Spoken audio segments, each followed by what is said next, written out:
The next thing we're going to sew is we're going to do a seam and overcast stitch.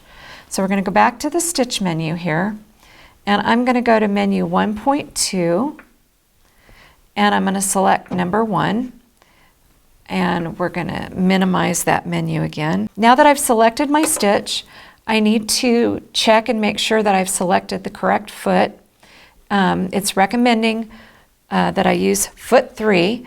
So I'm going to come in here to my tray. We already have the feet put in our little tray here, and I'm going to look for foot 3, which happens to be this one. I just know because I've done that. The 3 is right here, and it's an adjustable foot, so you can actually adjust the width where the guide ends up. That's what the screw on the side is for. So I'm just going to kind of leave it where it is. I'm going to push down to take the 0A foot off, and we're going to put the 3 foot on. Get it lined up close anyway. There we go. Did a little better that time. Okay. So I think we're ready to go. I have the IDT still it's still engaged. So when you're changing feet, you don't have to disengage the IDT if you're going to use another foot that uses the IDT. All of the feet that utilize the IDT have this gap in the back. So you can just tell by looking at them whether you have to take the IDT off or not. So I was able to leave it on and put the new foot on with no problem. Okay, so I'm going to line this up. Actually, I think I am going to move my guide over a little bit. And I'm going to line the edge of my fabric up with that red guide right there. And I still have needle down activated.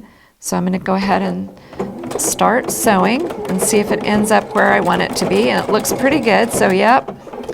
And as I sew, I'm going to stretch this piece out to fit the end. So here we go.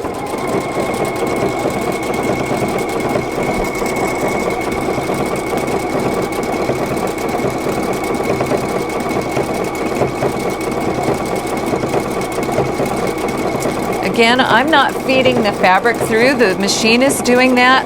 All I'm doing is keeping it lined up where it needs to be.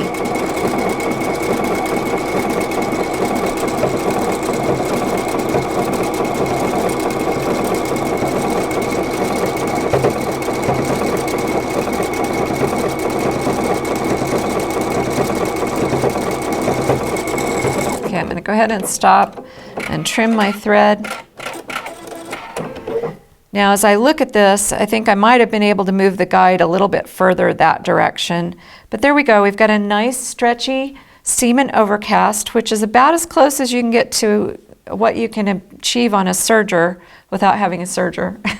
So you've got a nice cuff stitched on there.